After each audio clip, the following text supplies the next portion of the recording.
Hi book lovers, and welcome or welcome back to August wrap up. And I'm filming in a cottage because I'm actually away with family, and August was interesting. You will see when I go into statistics. I actually did the wrap up vlog style again, so I basically talked about the books once I finished. But before we go back to the beginning of August and when I finished my first book, yeah, let's talk about the statistics. I would say overall that August wasn't bad in terms of rating. I read great books. I only didn't read a lot, but the month started off so well, and I'm kind of sad that I didn't read more because I really wanted to, but I was very busy, and I also took a couple of days off because there was just so much going on that I actually didn't read for I think maybe 10 days, and I actually don't know the last time when I didn't read for that long. For some that might not seem a lot, but even if it's just a few pages, I usually read every day. Anyway, I did read 4 books and 1 short novella, which I actually listened to. And I just want to show you, and maybe this is a little spoiler for what's to come in September, because these are all books that I started in August. And maybe you can tell that I was very unsure what to read in August, and that resulted in me just starting so many books. I think I will finish probably these 2 books in August, but whether or not, I'm still going to talk about these books once I finish them in September, just so you know that even though I only read 4 books in total, I did start a lot of other books, and I don't have anything against these books. It's just that mainly I think my brain was so busy and I just couldn't really focus on anything. But I know that there are some great books in here. I just see now that I actually forgot to write down how many pages I read, but you will see on the screen when you see the statistics how many I read. With those 5 books I didn't really count the novella because I only listened to that, and I assume it's maybe around 100 pages, I don't know. And the average rating is actually really high. I think maybe one of the highest I've ever had, because as I said, I did read great books. My average rating is 4.06, which is amazing. I read 3 romances, 1 general fiction, that is the short novella, and then 1 fantasy. And all the books were actually part of series besides the novella, which is a standalone. And then when it comes to my TBR, I didn't do great. I mean, I did start 6 of Crows, but I only actually read Throne of the Fallen and Time of Your Life. But that's life sometimes. I had a pretty amazing TBR and I'm really sad I didn't get to all the books, but I will eventually. But guys, with these 5 books, and technically only 4 because I don't really rate novellas, I found a 5-star read, which is so amazing because I think this is only my 4th 5-star read this year. So for that alone, August has been amazing, even if I didn't read a lot.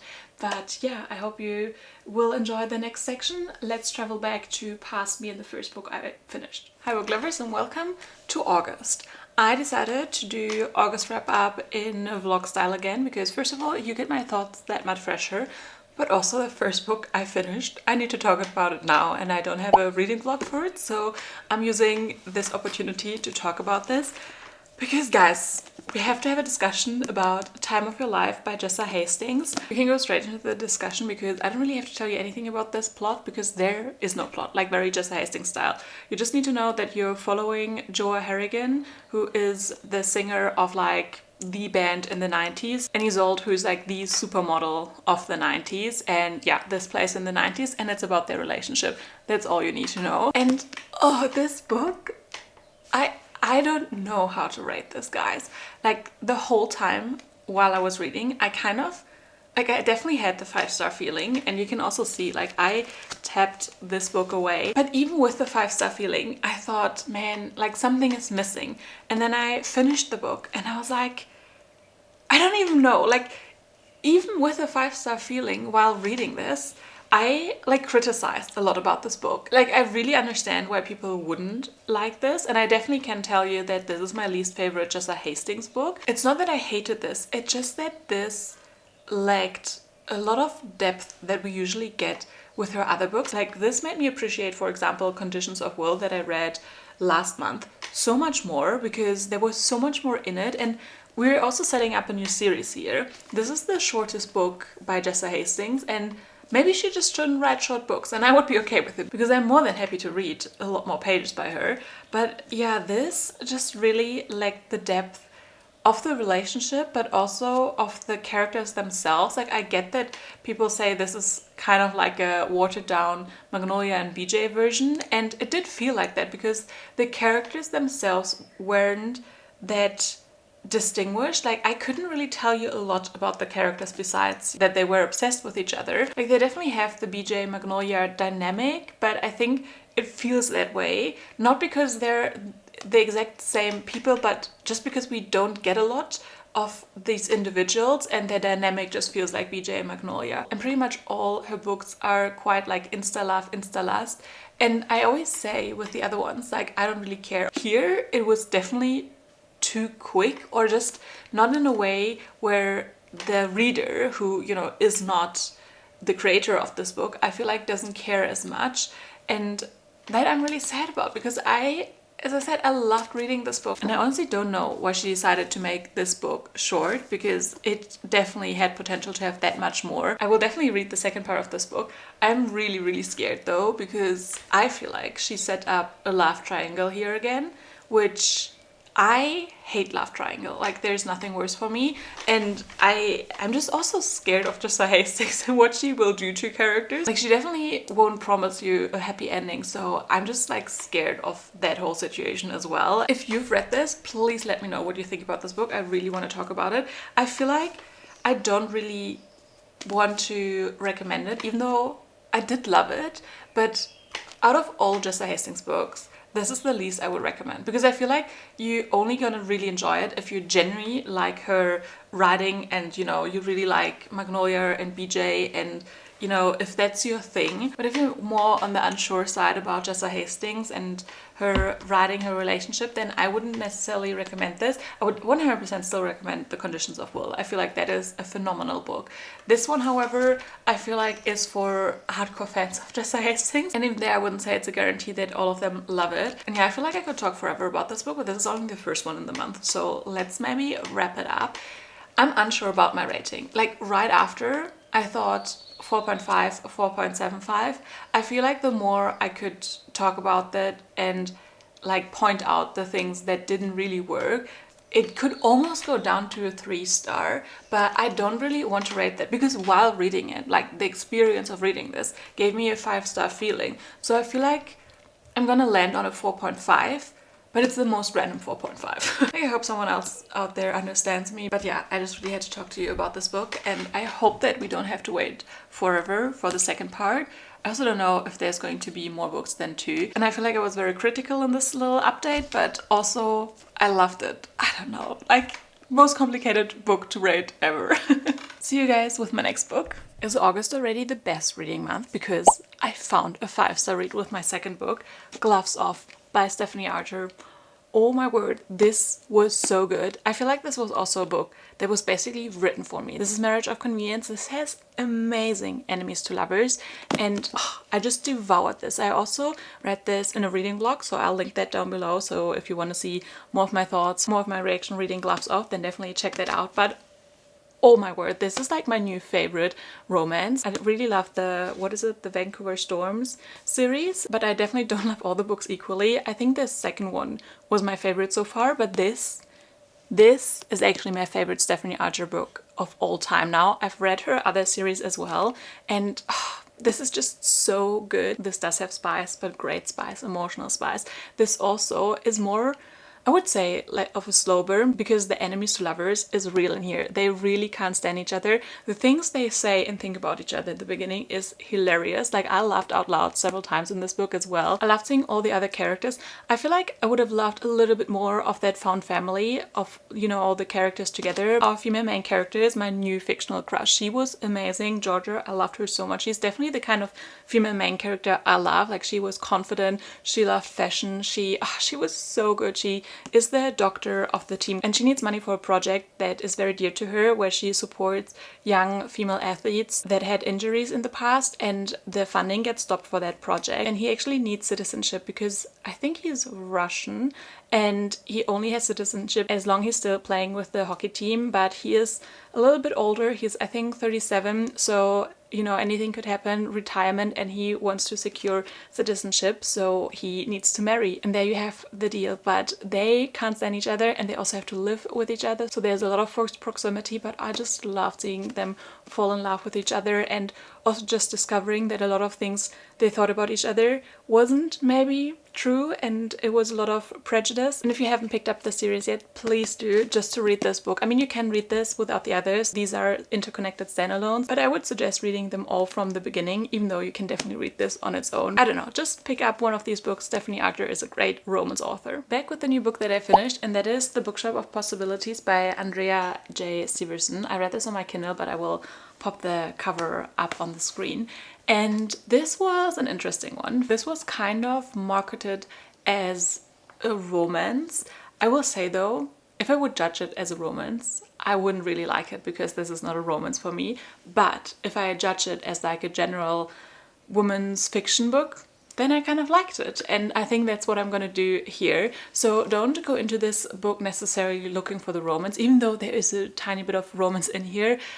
It's not about that. And I think that this book is not necessarily what I would usually go for and my like taste in books, but I do see the type of person that would really enjoy this. What I really liked about this is that it's small town, and it really gave me that, you know, Gilmore Girls small town feeling, and I loved the little relationships. And this is also the start of an interconnected series, and our main character comes into this town because her grandma died and she has to take over the bookshop and just like sort everything out there. So she doesn't go there thinking she's gonna stay forever, but she's welcomed with open arms, and it was just so charming in that small town. And I really liked getting to know the small town with our main character, sort of. Like, I have a very good picture in my mind how the small town looks like, and yes, I mainly do picture Gilmore Girls small town, but I kind of like that. And especially going into fall now, I think this is really, really nice. I think from what I usually read, and also thinking this would be more of a romance, that's where this was kind of lacking for me personally, and also kind of showed me just what I like in a book. But also, since this is a book that I usually wouldn't go for, I feel like that a few things were unique, and I don't know if they were generally unique or just unique to me, because this wasn't the typical romance formula. And I did like that it had a different formula to plot. And if you're looking for a book that's not really a romance, that still has the cozy town feeling and is more about like the day-to-day, almost mundane things, then you might really enjoy this and pick this up. This is also from an indie author, and I think it's always great to support an indie author. Hi guys, very quick update from the car, but I actually just listened to The Affair by Taylor Jenkins Reid, which is a short story. It's, I don't know, I listened to it in maybe less than an hour even. It's super quick, but it was nice. I feel like it could have also been a longer book. Like, it's quite intriguing because it's basically two spouses writing letters to each other that find out that their partners are cheating. And yeah, I mean, it's very human, I would say, the book, but it's also just a short novella. I'm here to say that I read it. I would recommend it, but I'm not rating it because it's very only so little that you can talk about. And as I said, I feel like if it would have been a whole book, I would have also liked it. What I enjoyed is that it was all told in letters, so there was a nice way to do the storytelling. And yeah, I mean, if you maybe need something very quick in between, pick it up. It's been absolutely forever since I finished a book. Like, August is just very busy, but good things, like seeing friends and family, so I didn't have that much time to read. And I think I read this book for like maybe 2 weeks now, but I finally finished it this morning. Like, literally I had 100 pages left this morning, and I was like, I'm just going to read and finish a book for the first time in such a long time, and that is Throne of the Fallen. I grabbed this book so much, so you can see like a lot of the writing is already off. But let me actually tell you about Throne of the Fallen by Karima Niskolka. This is actually the second book I've read by this author this year, the first one being Stalking Jack the Ripper, and it's been so interesting seeing two very different books by this author. Like, if I wouldn't have known it was the same author, I wouldn't have guessed it. Not necessarily that the writing style isn't similar, but just because truly they're really different worlds she created. This is definitely more romantasy than fantasy, and you're following the Prince of Envy, who enters this game to win something for his court, and he needs Camilla on this way to paint something for him, and they get kind of stuck together in this game. That is sort of the loose premise. This kind of reminded me of Phantasma, and also, what is that other one? What sleeps behind? Oh, I don't know. Like, What Sleeps Behind the Veil? Or something like that. If you like these kind of vibes, then I think you would enjoy this. This, as I said, is much more romantasy, and the plot kind of takes second place before like the romance, and even when I say romance, it is definitely more lust-filled. I didn't mind that. Like, I enjoyed this overall. I wouldn't say this is the best thing I've ever read, but it was really good. You can read it as a standalone, and I don't think we have that often in fantasies, but we need more standalone fantasies. However, this is definitely interconnected, and you can definitely tell by how other things are set up that there is much more to the world. Like, I'm definitely interested in other books in this series. And also, this is the first one of the, is it the Prince of Sin series? I'm not really sure, but this is the first book in that series. And you follow the different princes of sin. So this is Prince of Envy, and then I think the next one is the Prince of Gluttony. But the Prince of Wrath actually has his own series, which is Kingdom of the Wicked. Like, I definitely have seen the cover around before, so I think that one is a bit more popular than actually this series. And I would say if you're interested in like all the books, I would definitely start there, because not that you necessarily get spoilers, because I haven't read that other series, so I can't tell you, but there is a lot of context that like you still understand, but it made me curious about that other series, and I feel like some of the things they talk about here might be spoilers for that series. So if you want, you know, to go completely blind into that, I would say read that first before you go into here. But there are several other characters that I would love to have a book that is not necessarily going to be in this series, I believe, but I'm sure the way she set it up that we get a lot more of the universe in general. I would say if you want something more plot heavy and, you know, more fantasy heavy in general, this series might not really be for you. Plot-wise, I feel like it was kind of weak how the storytelling aspect went. Like, even the things that got revealed later on, I wasn't that interested, and I feel like the whole setup for the game they were in, like the rules and how it worked was very loose, so I feel like sometimes I just didn't care that much, even though the stakes were high. And what happened in like the last, let's say like 100 pages, I thought was so interesting, and I wish almost that that reveal and all of that came earlier, and the second half of the book would have been what the ending was here, because there was definitely the potential to drag that out, because I feel like that's the whole, setup for the game wasn't really that strong. So I think I would give this overall a 3.75. I really enjoyed this, and I'm interested to read more. This is also dual POV, but you are in third person, and I prefer first person, so maybe that's also another thing where I didn't care as much about the characters, but I think overall I would definitely recommend this. Yeah, I just wanted to put on the camera. I'm not even like done yet, literally just woke up, read this book, and wanted to update you because I finally finished another book. Yay! And we're back to present day. I hope you enjoyed this video. I know it wasn't a lot of the books, but I feel like that just gave me a bit of time to talk about each of them. And again, it's not about the quantity. I actually read really amazing books. I'm so glad I found a 5-star read, guys. Like, I think this is the 4th one overall in this year, so that is pretty amazing. And for that, August is already one of the best reading months, even though I didn't read that much, and definitely not as much as I wanted to. But I hope you enjoyed this. Please give this a like, and also subscribe for more bookish content in the future. And I'll see you guys in my next video. Bye!